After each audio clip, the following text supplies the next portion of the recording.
사랑하는 우리 성도 여러분, 요즘 우리 교회에는 기쁜 일이 일어나고 있습니다. 그것이 무엇이냐면 많은 분들이 이 리딩 지저스 성경 읽기에 참여하고 계신다는 사실입니다.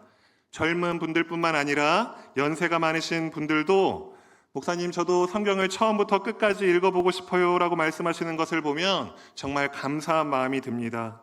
또 어떤 분은 목사님, 제가 벌써 창세기부터 그 어렵다는 레위기까지 읽었습니다 이렇게 기쁘게 말씀하시기도 하고, 또 어떤 분은 아직 출애굽기도 다 못 읽었는데 너무 어렵습니다 라고 고백하시기도 합니다. 그런데 제가 말씀드리고 싶은 것은 많이 읽는 것도 중요하지만 그러나 더 중요한 것은 무엇이냐면 어떤 태도로 이 성경을 읽느냐는 것입니다. 예를 들어서 우리가 똑같은 밥을 먹더라도 어떤 마음으로 먹느냐에 따라 그 결과가 다릅니다. 감사한 마음으로 먹으면 몸에도 좋고 또 마음도 기쁩니다. 하지만 불평하고 투덜거리면서 먹으면 소화도 안 되고 기분도 나쁜 것입니다. 성경도 마찬가지라는 것입니다. 우리가 성경을 읽을 때 어떤 마음가짐으로 태도로 읽느냐가 너무 중요합니다. 그렇다면 성경을 올바르게 읽기 위해서는 어떤 마음가짐이 필요할까요? 오늘 저는 여러분에게 두 가지 중요한 원칙에 대해서 말씀드리려고 합니다. 첫 번째는 일관성의 원칙이고 두 번째는 객관성의 원칙입니다. 오늘 설교를 통해서 이 두 가지 원칙에 대해서 함께 살펴보고 이 원칙에 따라 성경을 읽으심으로 하나님께서 주신 이 성경 말씀이 얼마나 귀한 것인지 더 깊이 이해하며 살아가시는 우리 성도 여러분 되시기를 주님의 이름으로 축복합니다. 이 성경에 다가가는 올바른 태도 첫 번째는 일관성의 원칙입니다. 이 일관성이라는 말이 좀 어렵게 들리실 수 있는데 이 일관성은 쉽게 말하면 성경을 하나의 큰 주제를 가지고 일관되게 읽는 방식을 말합니다. 그리고 그 큰 주제가 무엇이냐면 우리가 한 번쯤 다 들어보셨을 텐데 구속사라는 주제입니다. 구속사가 무엇입니까? 하나님께서 인간을 구원하시는 이야기를 구속사라고 합니다. 성경은 창세기부터 요한계시록까지 모두 한 가지 주제를 가지고 쓰여졌습니다. 그것이 바로 하나님께서 죄로 인해 멸망할 수밖에 없는 우리 인간을 어떻게 구원하시는가 하는 이야기입니다. 우리가 드라마를 볼 때도 많은 장면들이 나옵니다. 슬픈 장면도 있고 기쁜 장면도 있고 화가 나는 장면도 있습니다. 그런데 이 모든 장면이 하나의 큰 이야기 속에서 연결되어 있다는 것입니다. 우리가 그냥 드라마 중간에 각 장면을 보면 그 의미를 알 수 없지만 전체 이야기 속에서 보면 이 드라마의 각각의 장면이 어떤 의미가 있는지를 분명하게 알 수 있다는 것입니다. 성경도 마찬가지입니다. 창세기의 아담과 하와 이야기, 노아의 홍수 이야기, 아브라함의 부르심, 출애굽기 이야기, 다윗의 왕 이야기, 예수님의 탄생과 십자가와 부활까지 이 모든 이야기가 하나의 구속사라는 큰 주제 안에서 다 연결되어 있다는 것입니다. 그리고 그것은 바로 하나님께서 우리 인간을 구원하시는 이야기입니다. 그런데 문제는 무엇입니까? 우리가 성경을 읽을 때 각 구절을 자기 생각대로 자기 상황에 맞춰서 멋대로 해석한다는 것입니다. 구속사라는 이 큰 그림은 보지 않고 자기에게 필요한 부분만 딱 떼어가지고 성경을 해석하는 것입니다. 예를 들어서 시편 23편에 우리가 잘 아는 여호와는 나의 목자시니 이 말씀을 어떤 사람은 자기 상황에 맞춰서 하나님이 나만을 특별하게 보호해 주시는구나 이렇게 해석하는 사람도 있습니다. 물론 이것이 완전히 틀렸다라고는 할 수 없습니다. 하지만 더 중요한 것은 무엇이냐면 이 시편 23편은 구속사 전체 주제에서 어떤 의미를 가지고 있냐는 것입니다. 다윗이 이 시편 23편을 쓸 때 여호와는 나의 목자시다라고 고백했을 때는 이 목자가 장차 오실 예수 그리스도를 바라보고 예표하고 있는 말씀이라는 것입니다. 그냥 자신이 힘드니까 나만 주님이 보호해 주시는구나 이런 의미로 그 말씀을 기록한 것이 아니라 장차 오실 예수님께서 나를 구원해 주시겠구나 이것을 소망하면서 쓴 것이 바로 시편 23편이라는 것입니다. 그렇기 때문에 우리는 이 구속사라는 주제 안에서 일관성을 가지고 말씀을 볼 수 있어야 합니다. 또 어떤 사람은 이 잠언 말씀을 보면서 어떻게 이것이 우리 인생을 성공하게 만들까 그런 비법이 담긴 책이구나라고 생각하면서 읽는 분도 있을 것입니다. 그러나 이 잠언의 말씀은 그냥 세상의 말들처럼 우리에게 지혜를, 인생을 어떻게 하면 성공적으로 살 수 있을까 지혜를 주는 책이 아니라는 것입니다. 이 잠언도 마찬가지로 구속사라는 주제 안에서 해석해야 합니다. 잠언이 지혜에 대해서 강조하고 있는데, 이 지혜는 하나님을 경외하는 것에서 시작되며, 그리고 이 지혜의 완성은 장차 예수 그리스도 안에서 이루어진다. 참된 지혜는 바로 예수 그리스도시다. 이것을 말씀해주고 있는 책이 잠언인 것입니다.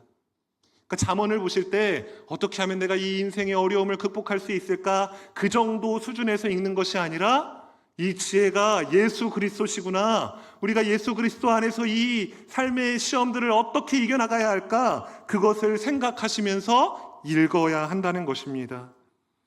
이 일관성의 원칙이 왜 중요할까요, 여러분?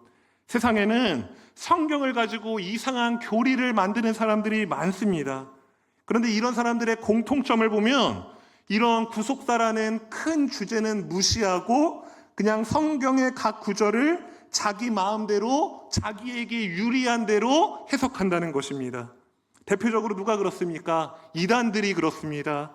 이 이단들은 특별히 요한계시록의 말씀을 가지고 이 성경을 자기 멋대로 해석합니다. 잘 보이시진 않겠지만 이 신천지는 저렇게 계시록마다 장별마다 이 장별의 말씀을 어떻게 해석해야 하는지를 일일이 다 기록해 놓았습니다. 그래서 이 14만 4천은 어떻게 해석해야 되는지, 또 이 신천지의 이만희가 어떤 존재인지를 이 각 구절을 자기들의 뜻에 맞게 마음대로 해석해 놓았다는 것입니다. 그래서 그들은 성경을 가지고 장난을 칩니다. 하나님의 말씀을 자기 좋을 대로 이용하는 것입니다. 여러분, 우리는 이러선 되겠습니까? 안 되겠습니까? 절대로 안 됩니다, 여러분. 우리가 성경을 내 마음대로 나 좋을 대로 해석하면 신천지랑 크게 다를 바가 없다는 것입니다. 여러분, 이 요한계시록도 당연히 구속사라는 주제 안에서 읽어야 합니다. 요한계시록의 중심 메시지가 무엇입니까? 예수 그리스도께서 이미 승리하셨고 장차 이 구원의 역사가 완성될 것이다. 이것을 우리에게 요한계시록이 말씀해주고 있는 것입니다. 이 주제 안에서, 요한계시록이 어렵지만 이 주제 안에서 읽을 때 이 성경의 참된 의미를 우리가 바르게 이해할 수 있는 것입니다. 사랑하는 성도 여러분, 그러면 우리가 앞으로 성경을 읽을 때 어떻게 읽어야 하겠습니까? 항상 이 구속사, 주님이 나를 구원하신 이야기라는 큰 주제를 기억하면서 읽어야 한다는 것입니다.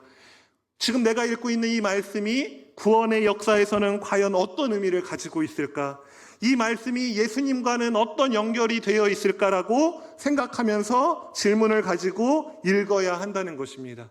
그리고 그것에 도움을 주고자 하는 것이 우리가 이제 사부 예배 끝나고 하는 리딩 지저스, 예수님 중심으로 성경 읽기입니다. 이 모임에 적극적으로 참여하셔서 성경을 어떻게 하면 일관성 있게 구속사 주제로 예수님 중심으로 읽어야 할지를 잘 배우시고 성경을 읽는 데 많은 도움을 받으시기를 바랍니다. 혹시 여러분 중에 목사님 그렇게 성경을 읽으면 언제 읽습니까?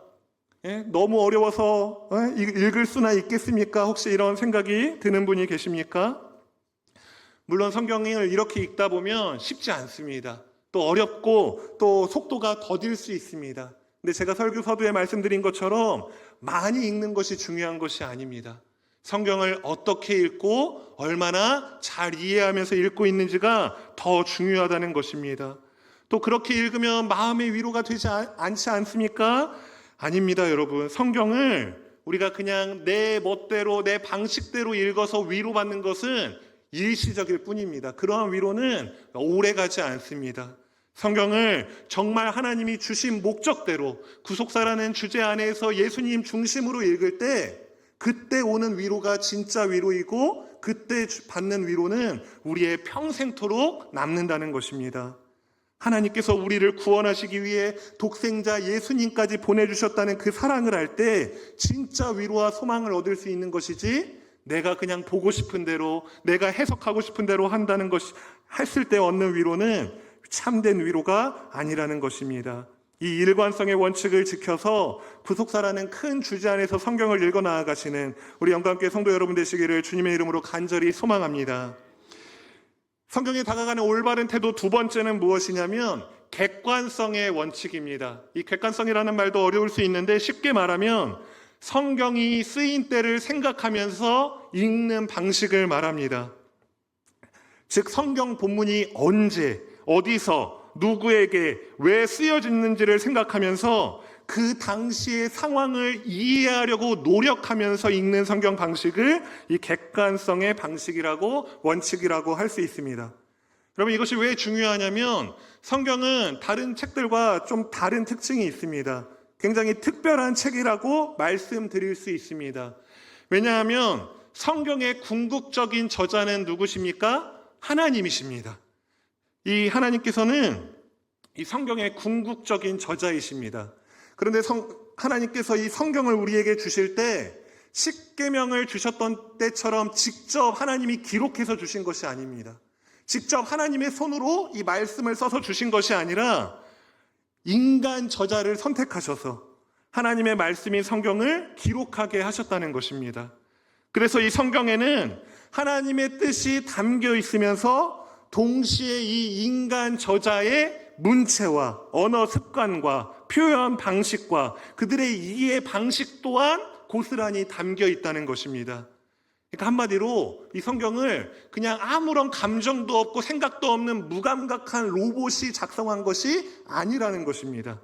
하나님께서 바울, 요한, 또 이사야, 아브라함 이런 모세와 같은 많은 인간들을 사용하셔서 이 성경을 기록했다는 것입니다. 그래서 성경에는 모세는 모세대로, 다윗은 다윗대로, 바울은 바울대로 이 각자의 특색이 또 담겨 있습니다. 우리가 다른 사람들에게 편지를 받았을 때에도 이 편지를 잘 이해하려면 그게 누가 보낸 편지인지, 그리고 이 편지를 언제 보냈고 왜 보낸 것인지를 알 때 이 편지를 더 잘 이해할 수 있습니다. 그래야 그 편지의 내용을 정확하게 이해할 수 있는 것입니다. 성경도 마찬가지입니다. 각 성경 안에서 이 성경이 언제 쓰여졌는지, 또 어떤 상황에서 쓰여졌고 누가 썼는지를 잘 알아야 이 말씀을 정확하게 잘 이해할 수 있다는 것입니다. 아까 예로 들었던 이 시편 23편은 다윗이 쓴 말씀입니다. 다윗이 시편 23편에서 여호와는 나의 목자시니라고 읽을 때 이 시편을 우리가 다윗이 양을 치던 목동이었던 것을 알고 읽으면 더 잘 이해된다는 것입니다.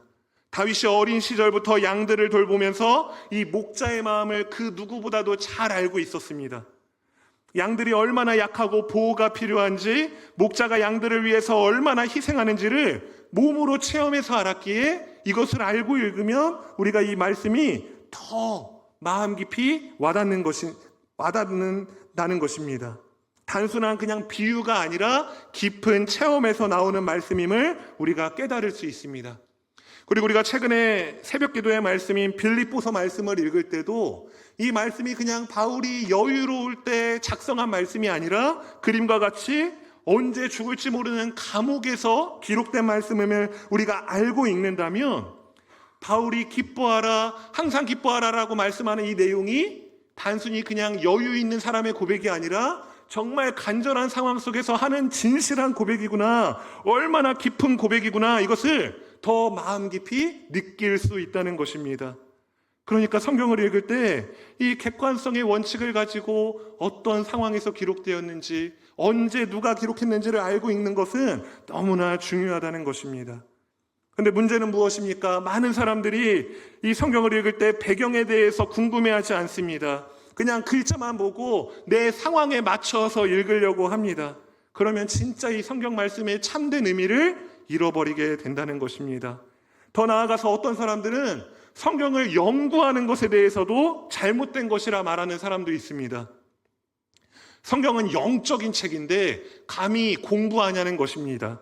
감히 그 책을 연구하냐는 것입니다. 그냥 기도만 하면 됐지 성경을 그렇게까지 읽을 필요 없다라고 주장하는 사람도 간혹 있습니다. 또 어떤 사람들은 반대로 이 성경은 문학 작품이니까 이것은 그냥 고대 사람들이 쓴 책이니까 그 시대의 생각일 뿐이야 라고 생각하는 사람들도 있습니다. 여러분, 이 두 가지 모두 어떻습니까? 두 가지 모두 잘못된 생각입니다. 성경을 너무 한쪽으로 치우쳐서 영적으로만 해석하는 것도 문제이고, 또 한쪽으로 치우쳐서 그냥 인간의 문학 작품으로만 여기는 것도 문제라는 것입니다. 왜냐하면 성경은 하나님이 궁극적인 저자이신 작품인 동시에 또 인간의 손을 통해서 기록하신 책이기 때문입니다. 그러니까 우리가 성경을 바라볼 때는, 읽을 때는 기도랑 이성을 함께 사용해야 한다는 것입니다. 어느 한쪽으로도 치우치는 것이 아니라 기도하면서 또 말씀을 잘 보고 연구하면서 성경을 봐야 합니다. 기도만 하고 연구하지 않으면 내 생각대로 성경을 볼 위험이 있습니다. 또 연구만 하고 기도하지 않는다면 하나님의 음성을 듣지 못하는 위험도 있습니다.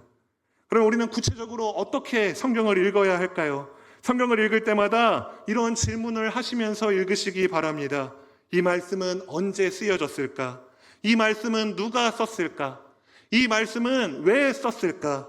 이 말씀이 오늘날 내게 하고자 하는 말씀이 무엇일까? 이러한 질문들을 하면서 성경을 보신다면 그 말씀이 지금보다도 훨씬 더 생동감 있게 우리에게 다가올 것이라는 사실입니다. 혹시 여러분 중에 목사님, 그러면 그것을 다 알아야 성경을 읽을 수 있습니까? 저는 성경을 많이 공부하지 못했는데요 라고 이렇게 걱정하시는 분이 계십니까? 걱정하지 마시기 바랍니다. 이것을 또 다 알아야지만 성경을 읽을 수 있는 것은 아닙니다. 제가 말씀드린 것처럼 그러한 마음가짐, 태도가 중요하다는 것입니다.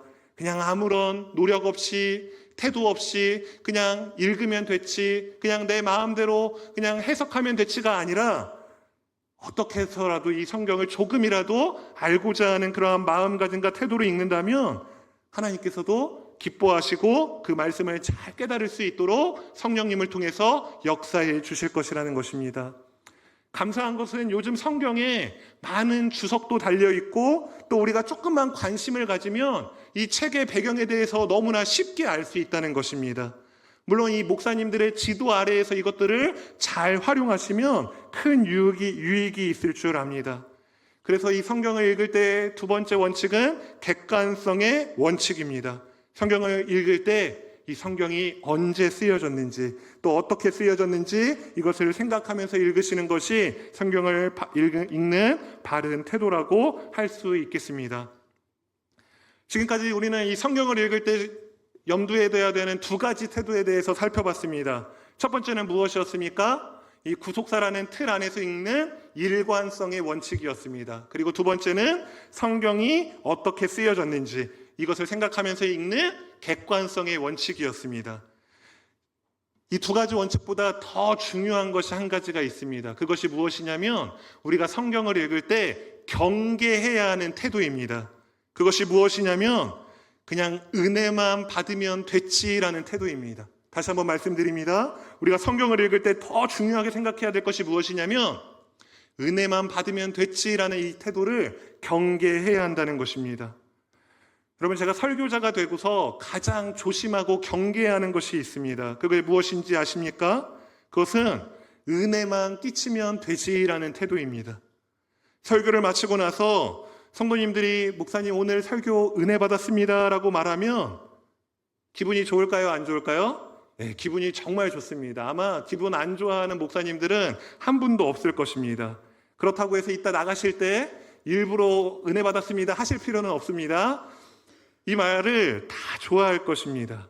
그런데 만일 제가 이런 인정을 받고 싶어서, 이런 칭찬을 듣고 싶어서 설교 시간에 뭘 말하든 어떻게 말하든 은혜만 끼치면 된다라는 생각으로 말씀을 준비하고 전한다면 성경 본문의 참된 의미는 제대로 전달되지 않을 것입니다. 예를 들어서 어떤 성경 본문은 우리에게 회개를 촉구합니다. 우리의 잘못을 지적하고 돌이키라고 말합니다. 또 어떤 성경 본문은 우리에게 헌신과 희생을 요구합니다. 십자가를 지고 예수님을 따르라고 말합니다. 제가 그런데 은혜만 끼치면 된다는 생각으로 이러한 말씀을 그대로 전하지 않고 성도님들 기분에 맞춰서 이 나쁜 말들, 부담이 되는 말들은 다 빼고 좋은 말들만 전한다면 어떻게 해야 되겠습니까? 성경의 참된 의미를 전달할 수 없는 것입니다.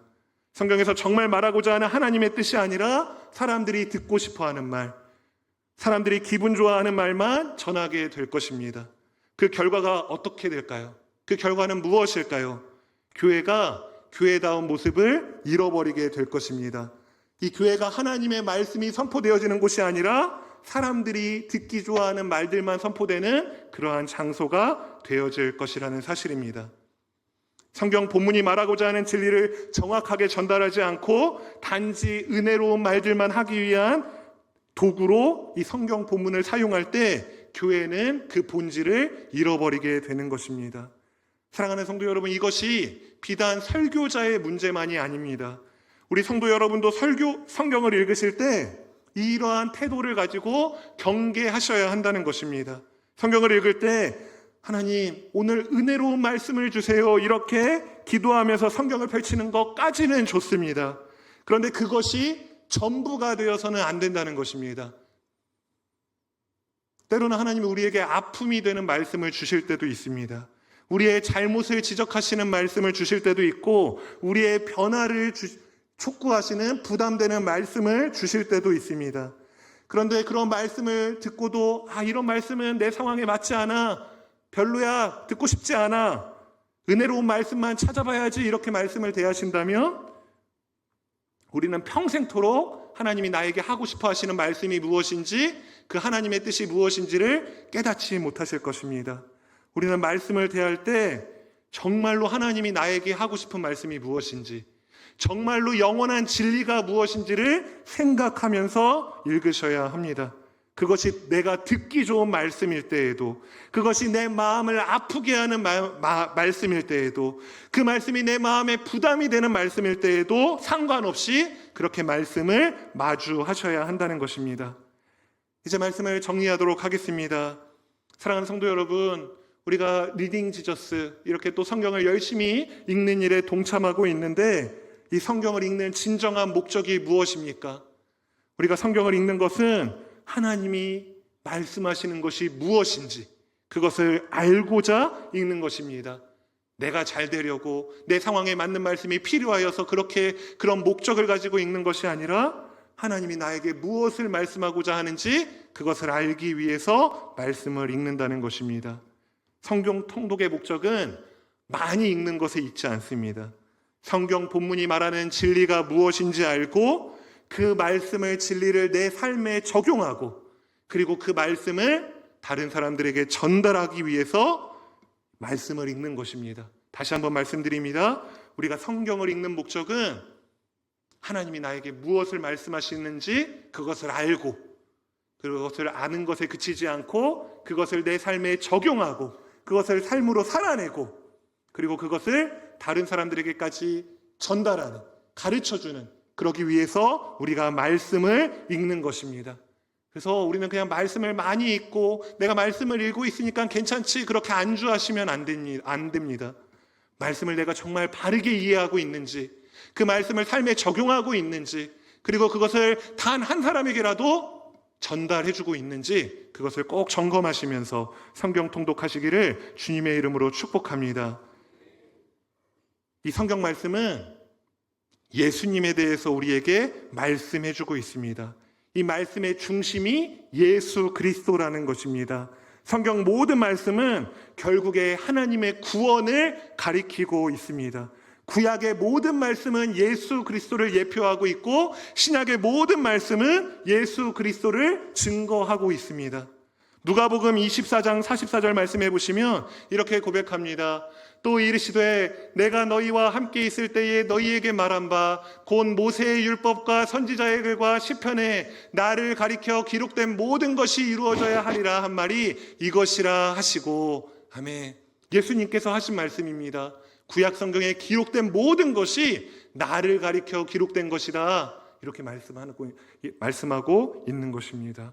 그러므로 우리는 성경을 읽을 때 일관성의 원칙, 우리를 구원하신 하나님의 이야기, 그 구속사라는 주제 안에서 성경을 읽으시려고 노력해야 합니다. 그리고 두 번째, 객관성의 원칙. 이 성경을 언제 썼는지, 누가 썼는지, 왜 쓰여졌는지, 오늘날 우리에게 주고자 하는 메시지는 무엇인지를 계속 생각하면서 읽어야 한다는 것입니다. 그리고 마지막으로 세 번째, 은혜만 끼치면 되지, 은혜만 받으면 되지라는 생각으로 읽으시면 안 되고, 이 성경을 통해서 하나님의 참된 목적을 바로 알고 읽으셔야 한다는 것입니다. 그것이 은혜가 되지 않는다 할지라도 성경의 참된 진리를 추구하시면서 이 말씀을 대하셔야 하는 것입니다.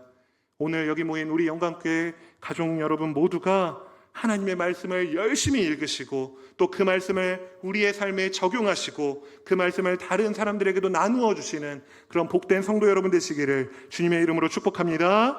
아멘. 이상 기도하고 찬양하도록 하겠습니다. 하나님 아버지, 오늘 말씀을 통해서 성경에 다가가는 올바른 태도에 대해 함께 나누게 하시니 감사합니다. 우리가 성경을 읽을 때 일관성의 원칙과 객관성의 원칙을 지키며 성경을 읽을 수 있도록 도와주시옵소서. 무엇보다 우리가 성경을 읽을 때마다 예수 그리스도의 복음을 발견하고 그 복음이 우리의 삶을 변화시키는 능력이 되게 하여 주시옵소서. 예수님의 이름으로 기도합니다. 아멘. 찬송가 199장입니다.